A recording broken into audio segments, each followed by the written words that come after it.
करतावे स्तोत्रम। फिर एक बार यीशु मसीह के जीवित और सामर्थ्य नाम में आप सबों को मेरा सलाम। मैं विश्वास करता हूं प्रभु ने आज का दिन मेरे और आपके जीवन में इसीलिए दिया है ताकि हम इस समय को परमेश्वर की संगति में बिता सके। हालेलुया। प्रिय, परमेश्वर का वचन कहता है, जितनों ने यहोवा की ओर दृष्टि की उन्होंने ज्योति पाई और उनका मुख कभी भी काला न होने पाया। आप लोग जो रोज यहां पर आकर वचन को सुनते हैं, यकीन जानिए परमेश्वर आपको कभी भी लज्जित नहीं होने देगा। हालेलुया। प्रियो, परमेश्वर किसी भी मनुष्य का कर्जदार नहीं है। जब हम अपने हाथों को, आंखों को स्वर्ग की ओर उठाते हैं, परमेश्वर हमारी प्रार्थना का उत्तर देता है। हालेलुया। प्रभु का धन्यवाद दे, क्योंकि परमेश्वर की उपस्थिति इस समय हमारे मध्य में है। धन्य है वो जाति जिन्होंने बिना देखे परमेश्वर पर विश्वास किया है। हालेलुया। प्रभु मुझे और आपको धन्य कहता है और मेरा विश्वास है कि आज के दिन में मेरा और आपका इस YouTube के चैनल पर कनेक्ट होना ये परमेश्वर की ओर से पहले से तय था, जब हम अपने माता के गर्भ में ही रचे जा रहे थे। हालेलुया। प्रभु का मैं धन्यवाद देता हूं कल के वचनों के लिए। कल हमने कुछ बातों को सीखा था और प्रभु का धन्यवाद हो कि परमेश्वर ने कल जो वचन हमें सिखाए, जो कुछ बातें मैंने आपको सिखाई। मुझे कुछ फोन आए थे और उन्होंने कहा, पास्टर आपने एकदम बराबर बोला, हमारे चर्च में बहुत लोग हैं जिनको बहुत भयंकर एटीट्यूड है। मैंने कहा कोई बात नहीं ब्रदर, कोई बात नहीं सिस्टर, उनका एटीट्यूड उनको मुबारक करे, आप नम्र और दीन बने रहे। हालेलुया। क्योंकि नम्र ही व्यक्ति पृथ्वी पर अधिकार करेगा, ऐसा वचन में लिखा हुआ है। कई बार संसार का बैड एटीट्यूड हमारे प्रति होना हमारी उन्नति का कारण बनता है। हालेलुया। कई बार ये मेरा अनुभव से मैं आपको बताता हूं, जब लोग आपके प्रति बुरा व्यवहार करते हैं ना, आप अच्छा ही करना। आप अच्छा व्यवहार करेंगे, परमेश्वर आपको आशीष देगा। हालेलुया। स्वर्ग का परमेश्वर आज फिर एक बार हमारे मध्य में है और कुछ भेद की बातों को आज फिर एक बार हम सीखेंगे। लेकिन उससे पहले क्यों ना कुछ वचनों को पढ़कर हम स्वर्ग के परमेश्वर यहोवा का धन्यवाद देंगे। हालेलुया। उसकी स्तुति करेंगे, उसका गुणानुवाद करेंगे। आज हमने पढ़ने के लिए जो वचन चुने हैं वो पाए जाते हैं भजन संहिता 147 और उसके 10 से लेकर 15 वचनों को हम पढ़ेंगे। The book of Psalms chapter 147 verses 10 to 15। भजन संहिता 147 और उसके 10 से लेकर 15 वचन सब मिलकर पढ़ेंगे। न तो वह घोड़े के बल को चाहता है और न पुरुष के पैरों से प्रसन्न होता है। यहोवा अपने डरवैयों ही से प्रसन्न होता है, अर्थात उससे जो उसकी करुणा की आशा लगाए रहते हैं। हालेलुया। हे यरूशलेम यहोवा की प्रशंसा कर, हे सियोन अपने परमेश्वर की स्तुति कर, क्योंकि उसने तेरे फाटकों के खंभों को दृढ़ किया है और तेरे लड़कों को आशीष दी है। वह तेरी सीमा में शांति देता है और तुझको उत्तम से उत्तम गेहूं से तृप्त करता है। वह पृथ्वी पर अपनी आज्ञा का प्रचार करता है, उसका वचन अति वेग से दौड़ता है। हालेलुया। जितनों ने मेरे साथ इस वचन को पढ़ा है, प्रभु आपको बड़ी बरकत, बड़ी आशीष दे। न तो वह घोड़े के बल को चाहता है और ना पुरुष के पैरों से प्रसन्न होता है।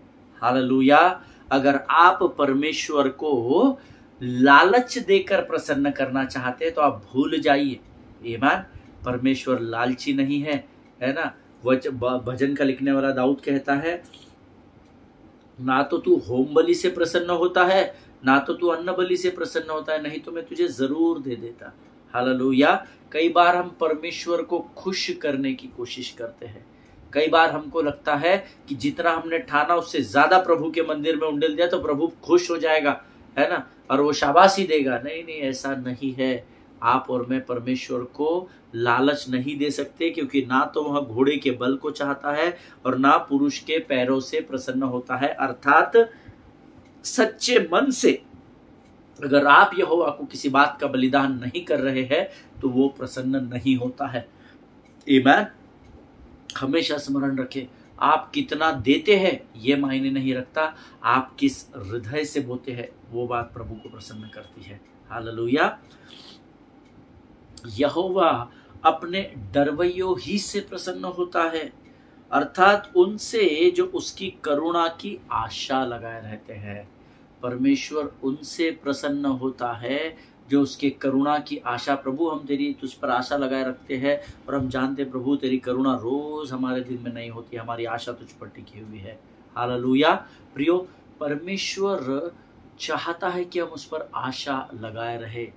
वो उन लोगों से प्रसन्न होता है जो उसके भय में रहते हैं। Hallelujah. The fear of the Lord is the beginning of your wisdom. This is the word of God. यहोवा का भय मानना बुद्धि का आरंभ होता है, ऐसा वचन में लिखा है। हालेलुया। परमेश्वर अपने डरवैयों से प्रसन्न होता है। तो मनुष्य और शैतान के भय में बढ़ने से अच्छा है हम प्रभु के भय में बने रहे। हालेलुया। आगे वचन में लिखा है, हे यरूशलेम यहोवा की प्रशंसा कर। हालेलुया। कितने लोग हैं जो पूरी ईमानदारी के साथ परमेश्वर की प्रशंसा करते हैं? कितने लोग हैं आप में से जो इस समय वचन को सुन रहे हैं, जो सच में परमेश्वर की प्रशंसा करते हैं? कि क्या आप उस भीड़ का भाग है? क्या आप हर छोटी छोटी बात में कुड़कुड़ाते? प्रभु मेरे कमर का दर्द कब ठीक होगा? प्रभु मेरा कर्जा कब माफ होगा? प्रभु मैं अपना खुद का घर कब ले पाऊंगा? क्या आप कुड़कुड़ाने वाली भीड़ का भाग है या आप परमेश्वर की प्रशंसा करने वाली भीड़ का भाग है? ये आप बेहतर जानते हैं। हालेलुया। हे सियोन अपने परमेश्वर की स्तुति कर। हालेलुया। मुझे और आपको परमेश्वर की स्तुति और प्रशंसा करने की आज्ञा दी गई है। हालेलुया। परमेश्वर के सेवक ब्रदर मार्क त्रिभुवन का एक बहुत सुंदर गीत है।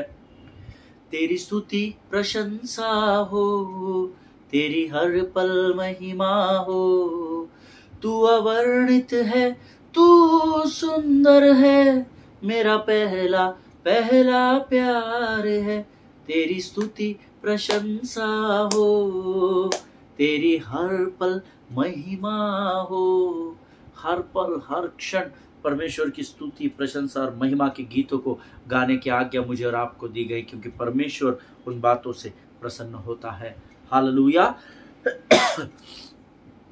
आगे वचन में लिखा है, क्योंकि उसने तेरे फाटकों के खंभों को दृढ़ किया है और तेरे लड़कों को आशीष दी है। क्योंकि उसने तेरे फाटकों के खंभों को दृढ़ किया है और तेरे लड़कों को आशीष दी। अर्थात परमेश्वर ने आप जिस किसी भी स्थान पर जाते हैं उस स्थान को आपके लिए दृढ़ और मजबूत किया है। उस स्थान के लिए उसने आपको सुरक्षा दी है। और वचन कहता है तेरे लड़कों को आशीष दी है। अर्थात परमेश्वर जो मेरा और आपका परमेश्वर है, उसने मुझे और आपको आशीष इसलिए दी है ताकि हम दूसरों के जीवनों के लिए आशीष का कारण बने। धर्मी को आशीष इसलिए नहीं दी जाती कि वो उन आशीषों को समेटकर अपने घरों के किवाड़ों को बंद करके बैठे, लेकिन धर्मी को आशीष इसलिए दी जाती है ताकि उसका जीवन औरों के लिए आशीष और आदर का कारण बन सके। हालेलुया। 14 वचन कहता है, वह तेरी सीमा में शांति देता है और तुझको उत्तम से उत्तम गेहूं से तृप्त करता है। इस वचन पर मैं पिछले दिनों एक जगह पर प्रचार कर रहा था अहमदाबाद में, और किसी ने मुझसे कहा, पास्टर साहब कहाँ उत्तम से उत्तम गेहूं प्राप्त होता है? हमारे घर में तो ऐसा है। मुझे उस भाई से बात करते समय ये समझ में आया कि इसका हृदय कंप्लेनिंग हार्ट है। इसका जो हृदय है वो संतुष्ट नहीं है। पौलुस कहता है कि मैं जिस दशा में हूं उस दशा में मैंने संतुष्ट रहना सीख लिया है। लेकिन हम विश्वासी क्या करते हैं? हम धर्मी क्या करते हैं? किरकिर करते हैं, है ना? हम मरमरिंग करते हैं। हम हमेशा परमेश्वर को कंप्लेन करते हैं, हमेशा रोना धोना करते रहते हैं। प्रभु मेरे ही साथ ऐसा हो गया, प्रभु मेरे ही साथ वैसा हो गया, प्रभु मेरे जीवन में ये बातें घटनी थी। कभी भी परमेश्वर से कंप्लेनिंग हार्ट के साथ मत जाना उसके आगे, वो स्वीकार नहीं करेगा। आमीन। और कभी भी परमेश्वर के सामने जब आप और मैं जाते हैं, हमेशा ध्यान में रखिए आपका हृदय जो है ना वो ग्रैटिट्यूड से भरा हुआ होना चाहिए, आभारी मन से भरा हुआ होना चाहिए कि प्रभु मैं इस योग्य नहीं था, एक्सक्यूज मी, लेकिन फिर भी प्रभु तूने मुझे मेरी योग्यता से बढ़कर आशीष दी। अक्सर हमको तकलीफ कब होती, मैं आपको बताता हूं, जब बातें हमारे सोच के हमारी योजनाओं के अनुसार होते हुए नहीं दिखती, तब मुझे और आपको तकलीफ होती है। जब हम किसी योजना को भविष्य के लिए तैयार करते हैं और वो योजनाएं पूर्ण होते हुए नहीं दिखती, तब हमारे हार्ट में कंप्लेनिंग शुरू हो जाता है, मरमरिंग शुरू हो जाता है, कुड़कुड़ाहट करना शुरू कर देते हैं। ऐसा हो जाएगा, वैसा हो जाएगा, पता नहीं मुझे इसी घर में क्यों रख दिया, पता नहीं ऐसी पत्नी क्यों दी, पता नहीं ऐसे ही बच्चे क्यों दिए। Never ever do all this stupid things. कभी भी इस मूर्खतापूर्ण बातों को न करें। लेकिन पहले जो आपके पास है, देखिए आज आपके बैंक बैलेंस शायद जीरो होंगे, पर उस जीरो बैंक बैलेंस के लिए भी प्रभु को धन्यवाद दे, क्योंकि बैंक बैलेंस जीरो होने के बाद भी आप मृत्यु नहीं प्राप्त कर गए।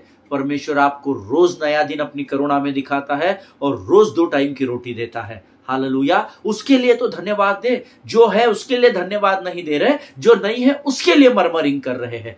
कभी भी आशीष आपके द्वार पर दस्तक नहीं देगी। आमीन। क्योंकि जब आप मरमरिंग करते हैं तो आप यहोवा पर भरोसा नहीं करते हैं, उस पर आशा आपकी टिकी नहीं है, इसलिए आप मरमरिंग कर रहे हैं, इसलिए आप कुड़कुड़ाहट से भरी बातें कर रहे हैं। लेकिन यकीन जानिए, आपके माता के गर्भ में रचे जाने से पहले परमेश्वर ने मेरे और आपके जीवन की योजनाओं को तैयार किया था। और परमेश्वर का वचन कहता है, मेरी योजनाएं मनुष्य के लिए हानि की नहीं वरन कुशल की है। कई बार हमको ऐसा लगता है अभी तो मेरा जीवन समाप्त होने पर है, मेरे बच्चे अभी छोटे छोटे हैं, इनको कौन खिलाएगा, कैसा होगा। अरे अगर वह परमेश्वर आकाश के पक्षियों को और पंछियों को खिला सकता है, जो ना तो बोते हैं ना तो काटते हैं, तो क्या वो आपकी और मेरी सुधि नहीं लेगा? जरूर लेगा। पर आप जानते हैं वो सुधि किसकी लेगा? जो उस पर विश्वास भी करेंगे और जो उस पर अपनी आशा को लगा कर रखेंगे। आप कहते हैं कि मैं विश्वासी हूं, आप कहते हैं मैं मसीह हूं, मैं क्रिश्चियन हूं, लेकिन आपकी आशा मर चुकी है, आपने गिव अप कर दिया है लाइफ में। आज मेरे ऊपर इतना बड़ा कर्जा है, लेकिन मैंने अपने लाइफ में गिव अप नहीं किया, क्योंकि मैं जानता हूं कि जिस परमेश्वर ने मुझे उस दिन से, जिस दिन उस पर कर्जा हुआ था, वहां से लेकर अगर यहां तक उसने मेरी सहायता एबेनेजर बनकर की है, तो यहां से आगे वो इमानुएल बनकर मेरे संग संग चलेगा, ऐसा मैं विश्वास करता हूं। हालेलुया। रोने और धोने से कुछ नहीं होता है ना, आप रोते नहीं बैठना, आंसू नहीं बहाते बैठना, लेकिन हर परिस्थिति में यहोवा को धन्यवाद करना। सुख में दुख में धन्यवाद करो, अमीरी और गरीबी में धन्यवाद करो, हर परिस्थिति में धन्यवाद करो, क्योंकि प्रभु की इच्छा यही है, ऐसा वचन में लिखा हुआ है। हालेलुया। 15 वचन कहता है, वह पृथ्वी पर अपनी आज्ञा का प्रचार करता है, उसका वचन अति वेग से दौड़ता है। वचन रुकेगा नहीं। अब्राहम को परमेश्वर ने कहा था कि मैं तेरी पीढ़ी दर पीढ़ी पर अपनी वाचा को पूर्ण करूंगा, तो वचन वहां से लेकर आज आपके और मेरे पीढ़ी तक वेग से दौड़ता आया। किसी शत्रु की और किसी भी अंधकार के हाकिमों की यह हिम्मत नहीं हुई कि वो इस पृथ्वी में सुसमाचार के प्रचार को रोक सके। क्या आपको लगता नहीं कि लूसीफर ने प्रयत्न किया होगा? आज भी करता है, और यीशु के दोबारा आगमन तक वो मसीह की देह को कमजोर करने का काम करेगा। लेकिन वचन कहता है उसका वचन अति वेग से दौड़ता है। और आप जानते हैं अति वेग से वचन कब दौड़ेगा? जब आप और मैं उसको लेकर आगे बढ़ेंगे। हमने क्या है, हमने उद्धार पाया और हमको लगता है कि हमने प्रभु को टाइटिंग दे दिया, दशमांश दे दिया, तो प्रभु पर एहसान कर दिया, प्रभु हम तो हर महीने बराबर दशमांश देते हैं, फिर हमारे जीवन में परिस्थितियां ऐसी क्यों है? तो आप अपने आप को जांचिए, प्रभु को ऊपर दोष नहीं लगाना। परमेश्वर दोष मुक्त है, दोष रहित है, वो निष्कलंक मेमना मेरे और आपके लिए पापी बन गया, ऐसा वचन में लिखा है। अपने जीवन को हम परख नहीं रहे और दुनिया का न्याय करने निकले हैं, जबकि परमेश्वर का वचन तो कहता है मैंने न्याय करने का अधिकार धर्मी को दिया ही नहीं। न्यायी परमेश्वर बनकर तो वो दोबारा बादलों पर आने वाला है। उसने कहा मैंने तुमको सेंत में क्षमा किया है, तुम भी दूसरों के अपराधों को क्षमा करो। हालेलुया। लेकिन हम क्या कर रहे हैं? हम लोगों का न्याय करने में लगे। नो नो नो नो, वचन को वेग से दौड़ाना सीखे, वचन को लेकर आगे बढ़ना सीखे। हालेलुया। परमेश्वर इन वचनों के द्वारा आपको बड़ी बरकत एंड बड़ी आशीष दे। ये समय है जब हम इन वचनों के पढ़ने की सामर्थ्य के लिए यहोवा का धन्यवाद करेंगे और आने वाले वचनों के लिए हम प्रभु के सामने समर्पण करेंगे और वचनों का स्वागत करेंगे। Let us pray. खुदावंद प्रभु यीशु मसीह के मीठे मधुर और जीवित नाम के लिए हम तेरा धन्यवाद देते हैं राजा। Excuse me. प्रभु जी धन्यवाद देते हैं क्योंकि तेरी आंखें हमारी ओर लगी हुई है राजा।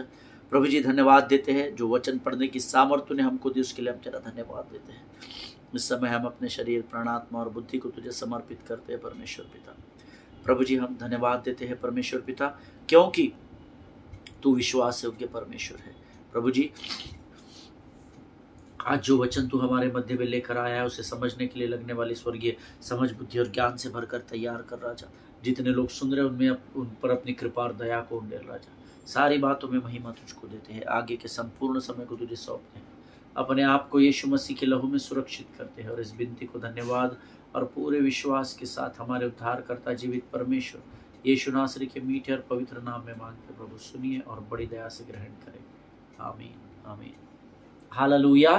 फिर एक बार इस YouTube के चैनल पर आप सबों का मैं स्वागत करता हूं। प्रभु को मैं धन्यवाद देता हूं कि परमेश्वर ने यह समय मेरे और आपके जीवन में दिया। कल कुछ अद्भुत बातों को हमने परमेश्वर के वचन के द्वारा सीखा था।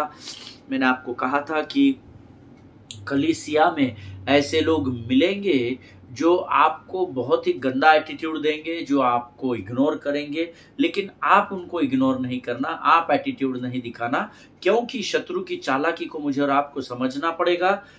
आप जितने नम्र रहेंगे, मैं आपको बताऊं, कलीसिया की लोगों का एटीट्यूड ही आपको किसी को ये जताने की या आपको किसी पर ये थोपने की या समझाने की जरूरत नहीं कि आपके अंदर प्रभु के टैलेंट्स और गिफ्ट्स है। आपको किसी को ये साबित करने की पृथ्वी पर जरूरत नहीं है कि आप प्रभु के चुने हुए बर्तन हैं। सटीक समय पर परमेश्वर आपको शिरोमणि जरूर बनाएगा। हालेलुया। आपको किसी के साथ एटीट्यूड दिखाने की जरूरत नहीं है। नम्र बने रहे, दीन बने रहे और परख कर देखे कि यहोवा कैसे महान कार्यों को करता है। आमीन। मैंने आपसे कल कहा था, अगर मैं कलीसिया के पुलपिट पर खड़े होकर as a pastor, as a पासबान, अगर मैं आपको प्रोत्साहित करता हूं तो मैं कोई झूठी प्रशंसा आपकी नहीं चाहता। मैं केवल वो इसलिए करता हूं क्योंकि वो जिम्मेदारी as a pastor, as a पासबान मुझे दी गई है कि मैं आशा रहित लोगों को आशा से भर सकूं। हालेलुया। आमीन। But that's I'm trying to encourage your hope that if God can do this to the person, मैं आपको उस पुलपिट के स्थान से, आपके पासबान, आपके अगुवे उस पुलपिट से आपको आपकी मरणहार परिस्थिति में से फिर एक बार उभारने के लिए आपके सामने वचनों को लेकर आते हैं। हालेलुया। देखिए, जो बैड एटीट्यूड के लोग होते हैं ना, आप जब उनके व्यवहार को अपने जीवन में देखते हैं तो हमको बुरा लगता है। बहुत नेचुरल है, हमको बुरा लगता है कि यार मैंने क्या कर दिया इनके साथ, है ना, ये मेरे से बुरा व्यवहार क्यों कर रहे हैं, अरे छोड़, ये बात नहीं करते, मेरा कुछ अड़ता है। Never do that, never do that. तो फिर आप में और उनमें कोई फर्क नहीं रहेगा। और ये बातें मनुष्य धीरे धीरे धीरे धीरे सीखता है। You be humble in the site of God, you be humble, और परख कर देखना कि यहोवा कैसे महान आश्चर्य कर्मों को करता है। मैं नहीं जानता कि आज मैं यहाँ किससे बात कर रहा हूं, लेकिन मैं आज आपको एनकरेज करना चाहता हूं कि अगली बार जब आप कलीसिया में जाए, जब आप कलीसिया में प्रवेश करें, तो प्रभु की स्तुति सच्चे मन से करें। देखिए, आप डिस्ट्रैक्ट कब होते हैं? जब आप वर्शिप लीडर के मुंह को देख रहे हैं, जब आप म्यूजिशियंस को देख रहे हैं, जब आप light sound system fog machine को देख रहे हैं, तब आप डिस्ट्रैक्ट होंगे। लेकिन मैं आपको एनकरेज करता हूं, जब आराधना शुरू हो, आप यहोवा की ओर देखिए। आपकी आराधना से परमेश्वर प्रसन्न होगा। आपकी आवाज अच्छी नहीं होगी, आपका गीतों का गाना रिदम पर नहीं होगा, चाहे कैसे भी आप आराधना करें, पर अगर आत्मा और सच्चाई से करेंगे तो परमेश्वर उसको स्वीकार करेगा। हालेलुया। सो जब भी आप अगली बार कलीसिया में जाए तो प्रभु की स्तुति सच्चे मन से करें, प्रभु में आनंदित रहना सीखें। Because the joy of the Lord is our strength. परमेश्वर का आनंद हमारी ताकत और बल बन जाता है, ऐसा वचन में लिखा है। Next time when you go to church, praise God, remember the good works in your life and thank him for that. आमीन। परमेश्वर के भवन में जाकर किसने कौन से कपड़े पहने हैं, कौन सी साड़ी पहनी है, कौन कौन सी रो में बैठा है, कौन क्या कर रहा है, उधर ध्यान मत दीजिए। कलीसिया में जाइए, आनंद से आराधना करे, उसके उपकारों को स्मरण करे कि प्रभु तूने मेरी उस समय की कठिन परिस्थिति में मेरी सहायता और मदद की, मेरा एबेनेजर बनकर यहाँ तक सहायता की है, और प्रभु आगे भी तू यीरे बनकर मेरी बातों का प्रयोजन करेगा। उसकी उन बातों को स्मरण करे जो अच्छे और भले काम परमेश्वर ने आपके और मेरे जीवन में किए हैं। जब आप इन बातों को स्मरण करेंगे, मैं यकीन दिलाता हूं आपकी आराधना स्वर्ग तक पहुंचाई जाएगी। हालेलुया। और स्वर्ग के परमेश्वर को अपने स्वर्ग के सिंहासन को छोड़कर इजराइल के स्तुति रूपी सिंहासन पर विराजमान होना ही पड़ेगा, जैसा उसने भजन संहिता 22 और 3 में लिखा है। हालेलुया, आमीन। और जब मैं और आप इस प्रकार से व्यवहार करते हैं, और अगर आपके बाजू में, जैसे आप फॉर एग्जांपल, जैसे मैं 2 दिन पहले एक पासबान आए थे और मैं उनकी मीटिंग अटेंड करने गया, और जब आराधना हो रही थी तो कुछ गीतों को, हम स्तुति के गीतों को गा रहे थे, और मुझे बड़ा आनंद आया जब मैं आराधना कर रहा था और मैं सीटी बजाने लगा जोर जोर से। तो थोड़ा देर बजाया, फिर बंद किया, तो कुछ लोग मुझे बोले और बजाओ भैया, बहुत मजा है, प्रभु की उपस्थिति है, क्योंकि उन लोगों को बजाना नहीं आता था। तो मैं आनंद से यहोवा की आराधना कर रहा था, और आत्मा मंडरा था, पवित्र आत्मा मंडरा था, और बाकी गीतों को हम गा रहे थे। और जब मैं बहुत सीटी बजा रहा था, लगातार लोग नाच रहे थे, कूद रहे थे, प्रभु की अद्भुत उपस्थिति थी। 2 रो के पहले, मेरे से 2 रो पहले एक ब्रदर बैठे थे, वो आए और बोले भैया बहुत जोर से सीटी बज रही है, और आप प्लीज सीटी बजाना बंद करें, मुझे बहुत इरिटेट हो रहा है। और लिटरली उन्होंने आकर बहुत एटीट्यूड से मुझे ये बात कही। मेरे आजू बाजू वाले जो लोग थे, उनके चेहरे देखने लायक हो गए थे, उनके चेहरे पर मैं क्रोध देख पा रहा था। लेकिन जब मैंने आराधना करना शुरू किया, भले ही मैं पब्लिक में था, मैं स्टेज पर नहीं था, तो मैं उस व्यक्ति को देख रहा था, वो लोगों को जांच रहा था, लोग कैसे ताली बजा रहे, कैसे कूद रहे, कैसे नाच रहे। वर्शिप लीडर आपको उत्साहित कर रहा है कि आइए हम एक्शन ऐसा ऐसा करें, हम एक्शन ऐसा ऐसा करें, हम एक्शन ऐसा ऐसा, वो खिल्ली उड़ाए जैसा मैं उनको नोटिस कर रहा था। और जब प्रभु की उपस्थिति वहां पर आई और मैं सीटी बजाने लगा, अचानक से वो आए और मुझे कहा बहुत इरिटेट हो रहा है पास्टर जी, प्लीज सीटी मत बजाइए। मैंने कहा मैं आप ही को तो प्रोत्साहित कर रहा हूं ब्रदर, है ना, प्रभु ने मुझे अनुमति दी है कि ताली बजाते हुए, सीटी बजाते हुए, आनंद से नाचते कूदते, खंजीरी, वीणा, झांझ बजाते हुए यहोवा की आराधना करो। और जब वो वर्शिप तो उधर अलग चल रही है, और वो भाई उस वर्शिप में मेरे पास आते हैं और मुझे ये बात कहते हैं, मेरे आजू बाजू के जो 4-5 लोग थे, वो उनके चेहरे के एक्सप्रेशन से एकदम से बदल गए। और जब मैंने उस भाई को इस बात को कहा, अरे मैं आप ही के लिए कर रहा हूं ब्रदर, आप आराम से सुकून से क्यों बैठे, चलो आप मेरे साथ नाचो, कूदो, आनंद मनाओ। और जब मैंने उससे इस बात को कहा, प्रभु की बड़ी भारी उपस्थिति वहां पर थी, उसने मुझे गुस्से से तो देखा, वो अपने स्थान पर जाकर बैठ गए। लेकिन मैं आपको बताऊं, जब मैंने उस भाई को एनकरेज किया, जब मैंने उनको कुछ देर बाद देखा, वे अपने स्थान पर खड़े होकर हाथों को उठाकर ताली बजाते हुए आराधना कर रहे थे। हालेलुया। देखिए, जब भी आप प्रभु की आराधना करें, प्रभु के राज्य के लिए कोई भी कार्य करें, कोई काम छोटा बड़ा नहीं, परंतु पूरे आनंद के साथ और पूरी आत्मा और सच्चाई से करें। आपकी उपस्थिति वहां के जुए को तोड़ डालती है, इस बात को याद रखिएगा। आमीन। आपके ऊपर का अभिषेक उस बंधन को तोड़ डालता है जहां जो आपके आसपास होता है। इस बात को हमेशा याद रखिए। मैं आपको ये बात इसलिए नहीं बता रहा हूं क्योंकि मैंने वो बात की, इसलिए नहीं बता रहा। मैं आपको केवल ये बता रहा हूं कि मैंने उस भाई को कहा, मैं तो आपकी सहायता कर रहा हूं, आप शांत बैठे ब्रदर, इतना आनंद का माहौल है ना, सब लोग नाच रहे कूद रहे, चलो हम साथ में मिलकर आराधना करें, है ना। मैं उनके लिए ये कर रहा था। I told him that I am trying to encourage you because you act like that you have no hope left in your life। आप मानो ऐसे व्यवहार कर रहे कि आपके जीवन में कोई आशा नहीं बची हुई है, बस कलीसिया में बुलाया गया है इसलिए आना है और बैठना है। मानो आप ऐसे बैठे हैं कि अभी आपके जीवन समाप्त हो गया, आपके आगे कुछ भी नहीं है। तो आपकी उस आशा को फिर एक बार जागृत करने के लिए, मैं आपको उत्साहित करने के लिए करने की कोशिश कर रहा हूं। ये बात मैंने जब उनको बताई, कुछ समय के बाद जब मैंने उनको देखा, तो अपनी चेयर से खड़े होकर तालियों को बजा रहे थे और उनकी आंखें बंद थी जब आराधना का समय चल रहा था। आमीन। See, this is our job, this is your job, this is my job, कि जो अंधकार में पड़े हुए उनको ज्योति की ओर खींच कर लाए। और ये तभी संभव है जब पहले आपकी और मेरी आशा प्रभु में बनी रहेगी। हालेलुया।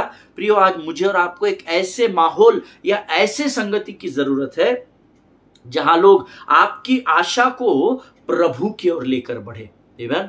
सबके जीवन में एक डाउनफॉल आता है, सबके जीवन में एक ऐसा समय आता है जब पानी जैसे स्टैग्नेंट होता है, पानी एक जगह रुक जाता है, वैसे हमारा जीवन कई बार रुक जाता है और हम आशा रहित हो जाते हैं। हमको लगता है बस सब खत्म, अब आगे कुछ नहीं होने वाला, मेरा तो जीवन समाप्त हो गया, ये हो गया, वो हो गया।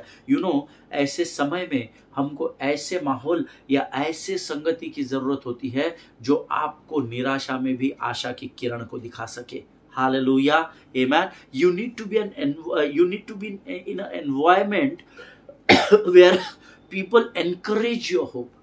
आपको एक ऐसे संगति की जरूरत है जहां परमेश्वर के लोग आपकी आशा को बढ़ाने में आपकी सहायता और मदद करें। आज आप आपकी आशाओं पर विजय नहीं पाते क्योंकि आपने परमेश्वर के लिए द्वारों को बंद कर दिया है। आप ये सोच रहे हैं कि आप विश्वासी है, पर एक्चुअली आप विश्वासी है नहीं, है ना। क्योंकि जो विश्वासी होता है वो अपनी आशा को कभी खोता नहीं है। आमीन। कितने भी बुरे हालात क्यों ना हो, परंतु वो अपनी आशा पर टिका हुआ रहता है। क्यों? क्योंकि वो परमेश्वर पर विश्वास करता है। मैं आंखें अपनी पर्वत की ओर उठाऊंगा, मुझको है पता मैं सहायता वहीं से पाऊंगा। ये वही आशा है जो हमारी परमेश्वर पर टिकी रहती है। हालेलुया। आज बहुत सारे लोग अपने आशाओं पर विजय प्राप्त नहीं कर पाते। There are many people who are not getting victory on their hope in Christ. Why? Because they are not allowing God to work in their life. क्योंकि वो परमेश्वर को अनुमति नहीं दे रहे, उन्होंने परमेश्वर के लिए द्वारों को बंद कर दिया है। लेकिन आज मैं यहाँ पर आपको एनकरेज करने के लिए आया हूँ, क्योंकि प्रभु ने मुझे आपके मध्य में भेजा है। Beloved people of God, listen to me very carefully. This is not the first time we have been down or low in our life. ये कोई आज आपका पहली बार नहीं है जीवन में जब आप लो फील कर रहे हैं या जब आपका सब कुछ समाप्त होने की कगार पर दिख रहा है। But believe my word, mark my word, remember your past. Every time God made a way for us in such situations. हमारे जीवन में पहली बार नहीं है। अगर आज यहाँ पर कोई लो फील कर रहा है, कमजोर फील कर रहा है, आशा खोने की कगार पर है, तो अपने आप को स्मरण कराइएगा, ये पहली बार नहीं है जो ये बात आपके जीवन में हो रही है। लेकिन इसके पहले भी जब आपके बीते हुए समय में आप उस परिस्थिति में गए, हर बार परमेश्वर ने आपके लिए मार्ग को निकाला। हर बार परमेश्वर ने मेरे लिए मार्ग को निकाला। We have been in enemies territory before also. कई बार हम शत्रु के स्थान में भी पहुंचाए गए। कई बार हम लोग शत्रु की भूमि पर पांव रख दिए, and the Lord made a way for each one of us in that situation. लेकिन परमेश्वर ने उस शत्रु की भूमि से भी हमको निकाल कर बाहर लाया, हमारे लिए मार्गों को खोल दिया। हालेलुया, आमीन। I am just trying to encourage you, and so it is very important to be connected with the body of Christ. Amen. हम सीख रहे हैं कि हम अपनी आशा को क्यों खो बैठते हैं। Amen. पहला पॉइंट जो मैंने आपको बताया, when you remove yourself from the presence of the body of Christ, जब आप अपने आप को मसीह की देह परमेश्वर की उपस्थिति से अपने आप को खींच लेते हैं, तब आप आशा रहित हो जाते हैं। और ये सारी बातें जो हमने पिछले 2 दिनों में सीखी, ये केवल इसीलिए सीखी थी so that we should be connected with the body of Christ, क्योंकि जब हम बॉडी ऑफ क्राइस्ट मसीह की देह में जुड़े रहेंगे तो हमारी आशा टिकी रहेगी, प्रभु पर हमारी आशा बनी रहेगी। हालेलुया। परमेश्वर इन वचनों के द्वारा आपको और मुझे आशीष दे। आज हम इस पॉइंट को यहाँ पर समाप्त करेंगे। अगला the second point which I want to discuss with you, वो मैं आपसे कल डिस्कस करूंगा। और मेरा विश्वास है आज के इन वचनों के द्वारा परमेश्वर ने आपको जरूर आशीष दी होगी। इन वचनों को जहां जहां तक हो सकता है पहुंचाइए। हो सकता है आपके ऐसे बहुत सारे कलीग्स हो, बहुत सारे मित्र हो, बहुत सारे रिश्तेदार हो जिनको इन वचनों की जरूरत है, जो अपने जीवन में आशा को खो चुके हैं। हो सकता है आपका ये संदेश उन तक पहुंचाना आपके लिए और उनके जीवन के लिए भी आशीष का कारण बने। आमीन। Let us pray. खुदावंद प्रभु यीशु मसीह के मीठे मधुर जीवित नाम के लिए धन्यवाद देते हैं प्रभु जी। धन्यवाद देते हैं परमेश्वर पिता इस सुंदर और पवित्र समय के लिए जो तूने हमें दिया है प्रभु जी। परमेश्वर पिता, ये समय जिसके द्वारा तूने हमसे बातचीत की, हम तेरा धन्यवाद देते हैं। सचमुच प्रभु, कई बार हम अपनी आशा को खो बैठते हैं, लेकिन हर बार वचनों के द्वारा तू हमें सामर्थ्य से भरता है और हर बार प्रभु तो हमारे लिए मार्गों को निकालता है। राजा धन्यवाद देते जीवन की तमाम आशीषों के लिए। अपना सब कुछ तुझे सौंपते हैं। सुंदर और पवित्र वचनों के लिए धन्यवाद देते हैं। अपने आप को यीशु के लहू में सुरक्षित करते और बिनती को धन्यवाद और पूरे विश्वास के साथ हमारे उद्धारकर्ता जीवित परमेश्वर यीशु नासरी के मीठे और पवित्र नाम में मांगते प्रभु, सुनिए और बड़ी दया से ग्रहण करें। आमीन आमीन। हालेलुया। परमेश्वर आपको बड़ी बरकत और बड़ी आशीष दे। इजराइल के लिए प्रार्थना करें, भारत देश के लिए प्रार्थना करें, महाराष्ट्र और झारखंड के इलेक्शंस के लिए प्रार्थना करें, अपने पासबानों के लिए, उनके परिवारों के लिए जरूर प्रार्थना करें। एक दूसरे को भी प्रार्थना में उठाकर रखें। हम कल फिर मिलेंगे, तब तक स्वस्थ रहें, सुरक्षित रहें। सभी को जय मसीह की। God bless you all.